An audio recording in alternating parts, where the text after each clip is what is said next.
I've got good news and bad news. Here's the bad news. Most protein bars are packed with sugar and unpronounceable ingredients. The good news? There's a better option. I'm Will, and I created IQ Bar plant protein bars to empower doers like you with clean, delicious, low-sugar brain and body fuel. IQ bars are packed with 12 grams of protein, brain nutrients like magnesium and lion's mane, and zero weird stuff. And right now, you can get 20% off all IQ Bar products, plus free shipping. Try our delicious IQ Bar sampler pack with 7 plant protein bars, 4 hydration mixes, and 4 enhanced coffee sticks. Clean ingredients, amazing taste, and you'll love how you feel. Refuel smarter, hydrate harder, caffeinate larger with IQ Bar. Go to eatiqbar.com and enter code BAR20 to get 20% off all IQ Bar products plus free shipping. Again, go to eatiqbar.com and enter code BAR20. This is Con Carne. I'm James Van Osdol, and Con Carne is presented by Alex Ross Art. Alex Ross is an all-time favorite of mine, and he's probably a favorite of yours if you've ever picked up a comic book or a graphic novel. I was just watching on Max that 3-part documentary series on the history of DC Comics. Of course, Alex's artwork is all over it. The stuff he's done has, no joke, revolutionized the way we read and appreciate graphic novels. Alex Ross Art is the place to go to purchase originals from Alex Ross, or just kind of nerd out and click your way through and see all the cool stuff. AlexRossArt.com. It's Con Carne. Let's eat in the car. It's Con Carne. And now here's the star of our show, James Van Osdol.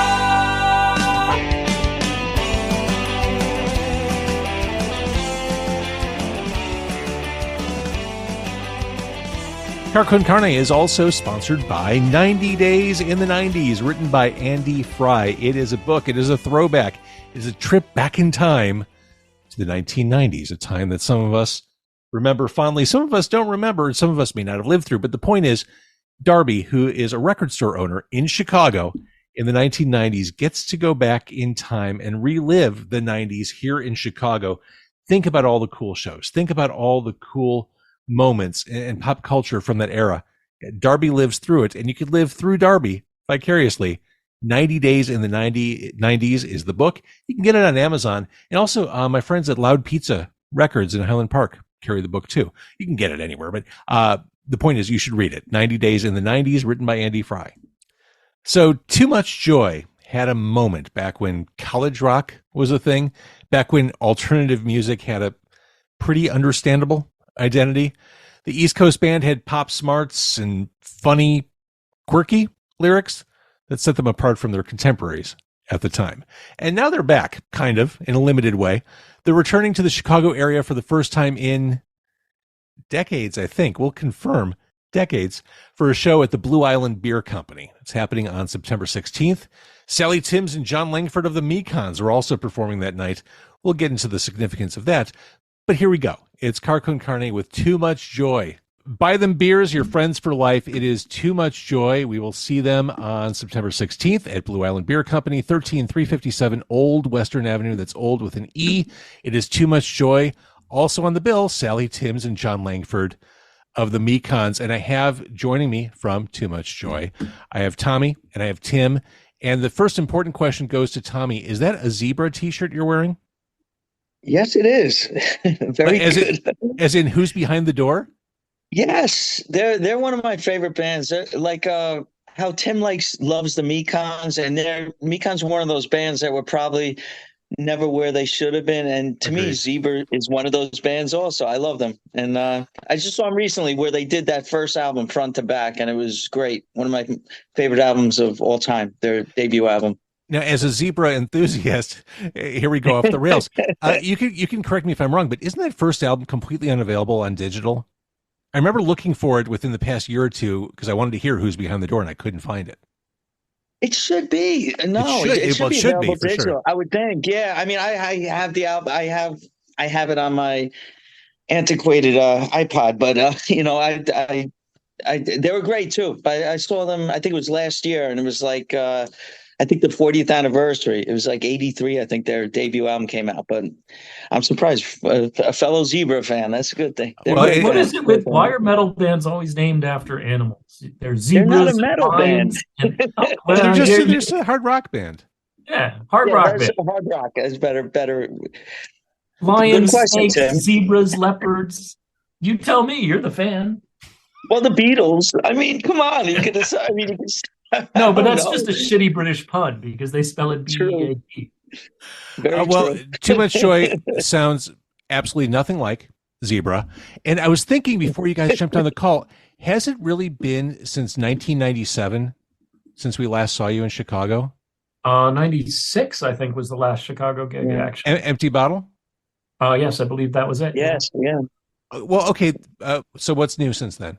That's a lifetime ago. And it's our children's lifetime ago. We now go on the road with our kids, with our adult children. That's amazing. You never really broke up. No, I said at the time, I think I did an interview with the Onion's AV Club at some point in the late 90s, early aughts.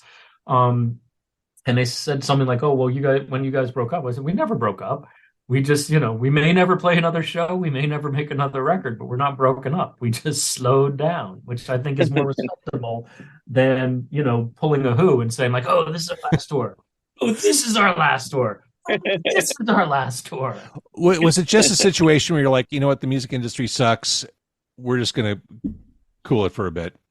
Not exactly. It was a situation that we had no more label, and I won't give you my personal version, and then Tommy can give his. So for me, I met my wife. She worked at Alias Records, the indie label that put out our second album, and they were based in San Francisco at the time. And so we met there. We fell in love. She moved to New York because that's where the band was based.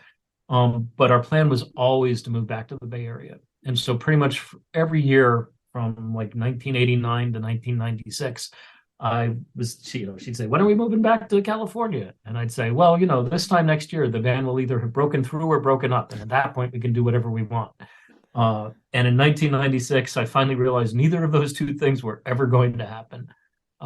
So I said, "You know what, let's just move, instead of like building our lives around the band, we'll move, and the band can, whatever happens, the band can be affected by what we do with our lives." And Jay made a similar move. So we were just spread out geographically, and we had no label. And, I think it's, and we weren't necessarily writing a ton of songs. So I think it's good to only put out records when you have something to say. And the way of saying them is actually good. And I obviously any band thinks whatever they just recorded is great, but I really do think the last two records we made, having a 25-year pause between records is a good thing artistically. Because if we'd been putting out records in the aughts and teens, they might have sucked. And I think our last two records are pretty much the best fucking things we've ever done. Yeah, and that was a hard reset. That amount of time was a hard reset. Yeah. And before we continue, I've already complimented Tommy's t-shirt. For those who are just listening to the audio version of the podcast, credit to Tim, who has an Iron Man action figure over his right shoulder and a Clockwork Orange poster. I feel like we could all be friends.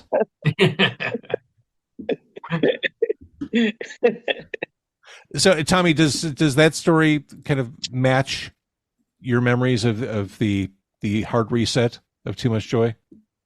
Yeah, definitely. I mean, it kind of sucked at the end. Things was kindly slowly fading, not in a necessarily a bad way, but like Tim said, geographically, everyone, not everyone, but like Tim and Jay went to the West Coast. We ended up on the East Coast, meaning me and Bill at the time.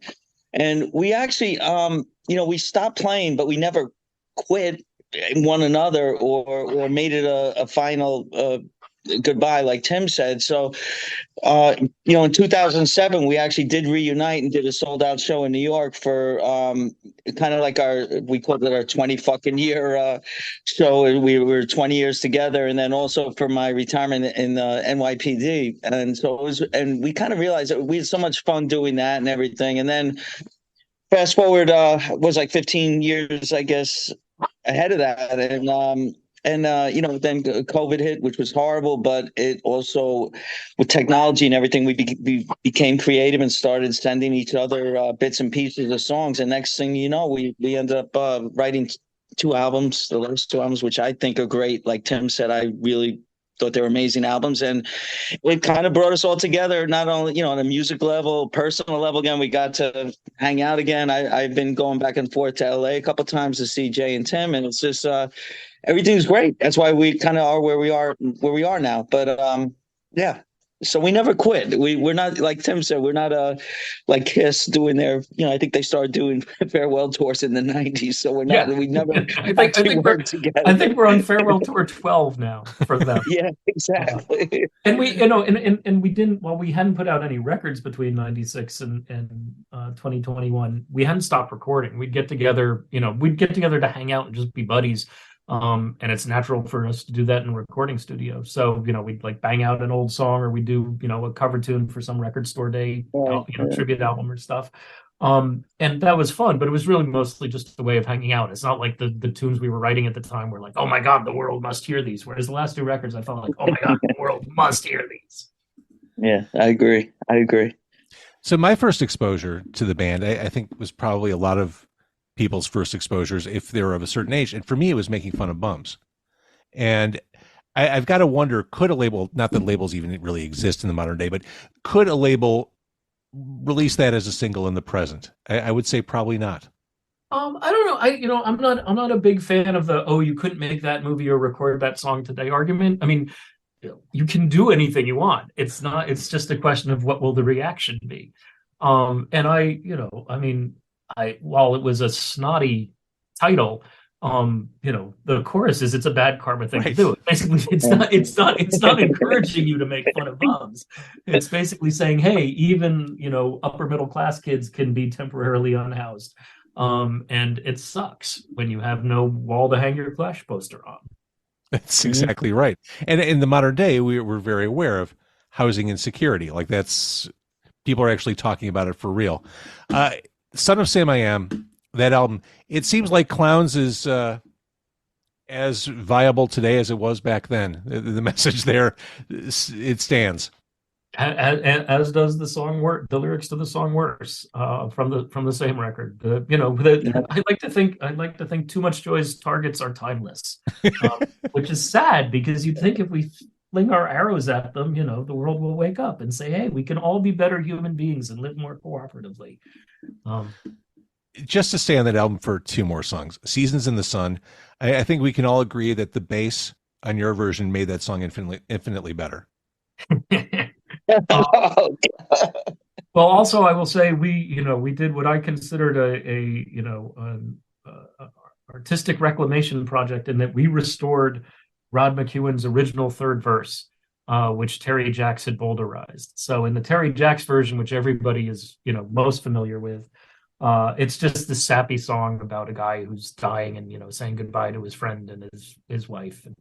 And in the original Rod McEwen version, which was a translation, a very free and loose translation of a Jacques Brel song. So the original was called Le Moribund, and it was in French. And in both the French version and Rod McEwen's version, it's much more cynical. And the dying narrator is basically, he's singing to Emile, his friend, and Francois, his wife. But he's pissed at them because they've had an affair. And basically what he says at the end of the song is, just be careful, I'll be there, because I'm going to be haunting you from the afterlife because you guys betrayed me. That's much better. Yeah, absolutely. Well, for my personal taste, yeah, it's way more compelling. But there's a reason Terry Jacks sold 14 million copies of that song, and nobody knows the Jacques Brel or Rod McEwen versions, because cynicism doesn't really sell. A lesson that Too Much Joy perhaps should have learned earlier in her career. All right. So if I was a Mekon, I mentioned at the onset of this interview, Blue Island Beer Company. It is the return of Too Much Joy after a decades-long absence in the Chicago area. Blue Island Beer Company, Saturday, September 16th, 13357. The Southside address has messed me up. 13357 Old Western Avenue. Too Much Joy. Sally Timms and John Langford of the Mekons also performing. The Mekons, you've had a rock crush on this band since the 80s. Yes. And it was well so, documented on If I Was a Mekon. yes, I love the band unconditionally. When I lived in New York and they in the 80s in particular, they would start and end their American tours there, and they'd play like traditionally two shows on each end, so you could see them four times every tour if you lived out there, which was great. And I literally, well, I didn't marry my wife because of this, but one of the reasons I recognized my wife was somebody I could love was because she had not only heard of the Mekons, but she loved them as much as I did. So we were clearly compatible. So I had written this lyric, and the band turned it into a great little Too Much Joy rocker. And one day in New York, Jay and I were at some weird industry event at the Palladium, which was a venue, had once been a venue where I saw the Ramones and I saw the Clash there. But now it was just this weird three-floor disco. And so we were there just because there was like an open bar or something. I went to the bathroom and I realized I was peeing next to John Langford. So I'm just staring at him, at his face, I should say, not looking. And he kind of notices there's this weird dude peeing next to him, just staring at him. And so he kind of looks at me, and like raises his eyebrow. And I said, "You're John Langford." And he goes, "Yeah." And I said, "I love your band so much I wrote a song about it." And he goes, "Well, sing it to me." And I said, "Well, I got to go get the guitar player." So I ran over to where Jay was, dragged him back. John's now outside of the bathroom. And Jake starts going, ching, ching, ching, ching, ching, ching, ching, ching, ching, basically singing the guitar part. I sing the lyrics. And Langford's so impressed with the song that he goes, "The rest of the band has to hear it." And he drags us over to the table where not all the Mekons, but several of the Mekons are sitting. I believe they were with Doug Simmons, who was the music editor of the Village Voice at the time. And he makes us sing it to all of them. Now, we didn't know this, but apparently they were all on ecstasy. So even if our performance was terrible and our song sucked, I think they would have been predisposed to like it. And I don't know if it's because of that moment, but that helped us, that and the fact that we shared a booking agent helped us get on the tour opening for them when they were touring on Rock and Roll. So we got to see them basically every night on that tour, except for the San Francisco show, which they flew. We ended with them in New Orleans, and they flew from New Orleans to San Francisco, and we couldn't quite afford that. So we got, so we became friendly with them, and that friendship has continued. But the first night of the tour, I remember it very well. It was at the QE2 in Albany, New York. Walked into the venue to sound check, and Sally was sitting at the bar, and I introduced myself, and she goes, "Oh, you're Tim. I hear you want to sleep with me." Now, if I was, a more composed person, the proper response to that, which I realized the next day, of course, should have been, "Well, doesn't everybody?" But instead, all I could think of to say in a moment was, "Or John." Oh, or John. Yes. Perfect. Nailed it. I tell you, just to add to that, by the way, I never heard of the Mekons, and Tim kind of introduced Sandy and I don't know, Tim, how familiar Sandy was with them, but I'll never forget when we started the tour with them, and I thought rock and roll. Tim introduced us to that album, and being on tour with them, and the album is like one of my favorite albums now. But I remember every night we would the four of us would get in front of the stage, and they would play Heaven and Back, and there's I've been to heaven and back, I've been to heaven, and we'd all kick like the Rockettes in unison. It was like really cool, but it was such a fun tour to do with them. It was great. They're great. I'm excited to see them also in Chicago. It's gonna be cool. And I think we can all agree that Memphis, Egypt is just one of those fantastic Mekon songs that should have been much more influential than it was. I mean, you. Absolutely. That album for sure, but that song. Yeah, I'm realizing now I've peed next to John Langford many times before. Lucky bragger.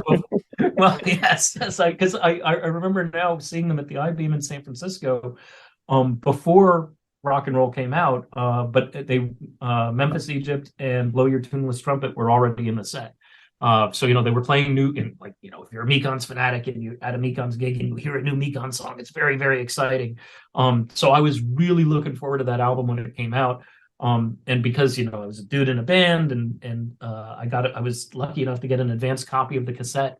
And when I I actually went to Italy to be on a trip with the woman who's now my wife, that woman from the record company I fell in love with. We went as friends. We came home as something more than that. And we met in Milan because she was already over there.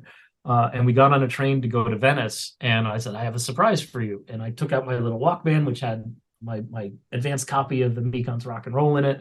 I put the little foamy Walkman headphones over her ears. And she got to listen to that album on the ride from Milan to Venice, which sort of started our trip off magically, and I think set me up for success when I finally hit on it. Now, you mentioned that Too Much Joy never sold 14 million records like Terry Jacks. Serial Killers was the one that could have. That was the one that seemed poised to at least head in that direction. Good Kill is just it sounds fresh to me. Thanks. All these years later. I mean, I know you're most proud of what you've done most recently, but some of those songs on Serial Killers, man, they still hold up. Well, so, the thing about Serial Killers is it was our major label debut. And while we weren't quite the savvy businessmen that we presumed we were, reading every bit of our major label contract and proposing suggestions to our lawyers who just laughed at us and said, none of this matters. It's like, if either you have a hit and you renegotiate all this shit later, or you don't and you have no power, you're powerless at the moment. You can't really change anything on here. It's like, here's what you can change. We were smart enough to know that we would probably never get another chance like this again. So while a lot of bands would take a major label advance and live off of it, and then make another $15,000 records like the ones we made for the indie label, we literally spent every dime and more of the recording budget on the record so that we could get the sounds we were hearing in our heads out into the world for what might be the first time ever. So we were, when we first signed to Warner Brothers, basically what happens is they have like a list of producers and you have lunch or dinner with a bunch of them and you discuss, their philosophy and approach to recording and you figure out who you want to work with. It's like speed dating. Yeah, it was very much like that. And like I'd say the first half dozen people we met were all just like, oh, you're a punk rock band. We're just going to like put you in a room, set up some mics and record you live. And none of those people got the gig because we're like, we know what we sound like live and it doesn't sound good. It's wonderful if you're there, because it's an experience, but it's not something you want to listen to after the fact necessarily. So we went with Paul Fox, who just most recently had done Oranges and Lemons, the XTC record, because we wanted to make, we wanted to spend every dime of that major label recording budget making our big, not necessarily, I don't want to say commercial, but we wanted it to sound like a fucking pop record, like the music we love. So we were constantly suggesting things that the producer was like, I don't know, that's a little too slick. We're like, put the fucking trumpet on there. How did the KRS-One cameo or appearance come about? Were you friends? Were you in the right place at the right time? So that was mostly through Sandy, the bass player, and more specifically his wife, Layla Turkan, was our publicist at the time. And she was basically the hip hop publicist. So she was LL Cool J's publicist. She was Public Enemy's publicist. She knew everybody in that space. And so when we had wacky ideas, like, we covered LL Cool J's That's a Lie, and we were like, oh, it'd be great to get him in the video. She's like, I'll call him up and ask. And he said yes. And so then when we were recording Serial Killers, and, we're upper middle class white suburban kids. We love hip hop.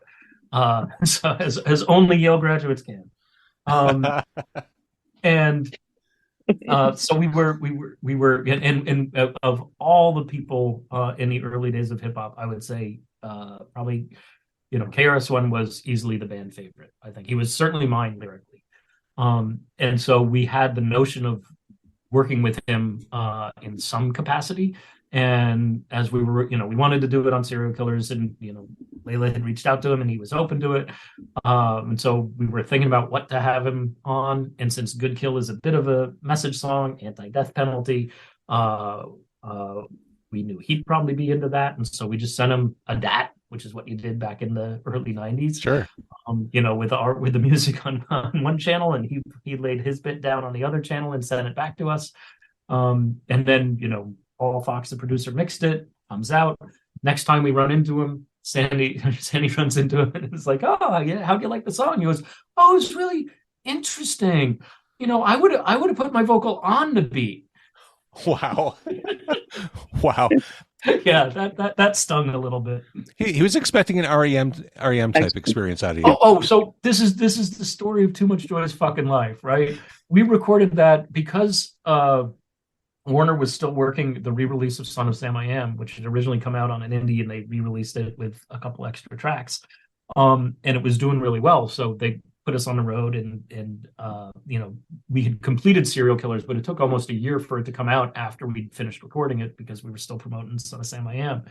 So even though we had KRS-One rap on our, college rock indie bands record a year earlier, when our record finally comes out, it literally comes out the same day as an R.E.M. album that also has KRS-One rapping on it, literally the same day.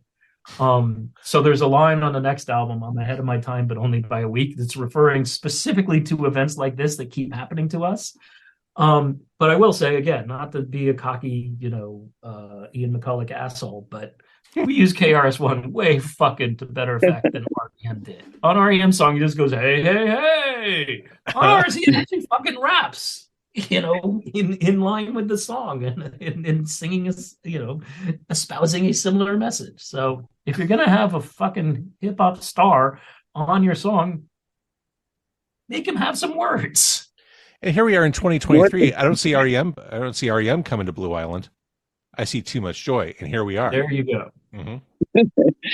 By the way, with KRS-One, I'll tell you a quick story. I probably because I guess Serial Killers came out in 91, Tim, right? 91. Yeah. So about 8 or 9 years ago, after that, I was I'm still a cop in the Bronx, and they had what they call a Bronx Walk of Fame on the Grand Concourse, which around 161st Street, 100 to 158th Street, and all along the Bronx Concourse around where Yankee Stadium is. So I wanted to go there at the time because Ace Frehley was getting inducted into the Bronx Walk of Fame, and my son was only like 7, 8 years old. I wanted to bring him there, but KRS-One was also getting inducted into the Bronx Walk of Fame. So to make a long story short, I went there, and this was probably when Ace Frehley was in his drug-addled days, which he probably may still be now. But I'll never forget, they had all these weirdos going to address as Ace Frehley, overweight people, and he was eating a hot dog, and there was mustard like coming off his face. This is Ace Frehley, and my son was like, "Dad, is that really him?" But anyway, KRS-One ended up being at the ceremony also. So I went up to myself, and I'm in uniform because I was working, and saying, "Hey man, thanks again for playing on our album." And he's like with all those people and everything, and he just looked at me like no idea who the hell I was, and wanted no association probably with this uniform cop claiming that he was on his album. So, but it was pretty funny. Well, what people who are just listening missed was the near spit take that Tim just did when you told that story. Tim almost spit out his entire beverage as you shared that story. I don't know which part I love more, the encounter with KRS-One or Ace Frehley covered in mustard. Like, never meet your heroes, kids. He was eating a hot dog, and his handler was like, it was like dripping down his face onto his, and his handler's like trying to wipe it away from him. It was like a hot dog vendor on the Grand Concourse in the Bronx. And I just remember my son looking at me going, "Dad, is that really him?" I was like, "Oh man, this is bad." I see, but still, that's a level of fame to attain, to have a handler to wipe your butt yeah, for you. How about it? That's the New York groove right there. Yeah. So, all right, where does 2023 find us? So you're coming to Blue Island. Again, the show is September 16th at Blue Island Beer Company. Sally Timms and John Langford also performing that night. It's your first time here in Chicago in decades. I mean, obviously, this can't be, you're scattered across the country. This can't necessarily be a full-time concern the way it was in the 1990s, say. But where does this leave us? Is this kind of like Brigadoon? You'll just appear every 100 years, or is this going to soldier on? I don't know. I think we're sort of like, one of those locusts or crickets that, hibernate for 17 years. You're like a cicada. Yeah. You're the cicada band. Mm-hmm. Yeah. And so we emerge when we have something to say, and then we go back underground and hibernate for a while and then reemerge. But we're in our, we're in the phase where the skies are just full of Too Much Joy cicadas at the moment. And I don't know how long this cycle will last, but we're at the stage where it at least pays for itself. So it doesn't, it's not putting any money in anybody's pocket, but it's not costing us anything, and it's bringing us a lot of joy. As long as we can, we can't, it's not like we can do a 3-month tour of the entire country. But any place we can get to without losing money, we will go to and play. And this is one of them. I love it. Well, I'm glad you're coming back to the area. Again, if people missed you in 1996 at the Empty Bottle, now's the time to catch up with Too Much Joy. I'm so glad we had the chance to talk. And please drive carefully on your way out. We will. Our roadies will, while we lay in the back and yell at them. And as established, those are family members. Well, no, I mean, actually, Tommy's son will be joining us in the van, but the van will be driven by a tour manager we worked with in the 90s named Jody Lorenzo. Just a great guy with like a rockabilly haircut, idolizes Dean Martin. So in the olden days, we had a van that had I mean, it wasn't ours, we rented it, but we'd rent the vans that had like a little TV with a like little VHS player inside of it. And so he'd bring all his Matt Helm VHS tapes. And all his Dean Martin, roast. That's amazing. Like VHS tapes. And he'd just teach us the ways of Dean Martin on tour. So we're excited to be working with him again. Now, no pressure. We just learned today that Taylor Swift paid all of her crew members $100,000 at the end of the tour. So I saw it was like it was like $50 million of bonuses spread out amongst everybody. And well, I will say, in an effort to have this tour not lose money, I quoted Joe a really low rate, and I was like, look, this is what I know I can afford, but we're like a communist collective. If there's any profits at the end, we split them. So this might not be all you make, but it might be. If we lose money, the band loses money, you still get paid, but if we make money, you get more. So that's the deal we got with everything. It's a good plan, comrade. Yeah, exactly. Well, and you're going to the Blue Island Beer Company. I mean, you can pay them in beer. Just make sure they're not driving out of there. Exactly. Sure. All right, guys, what a pleasure to meet you. Again, the 16th of September, it is Too Much Joy at Blue Island Beer Company.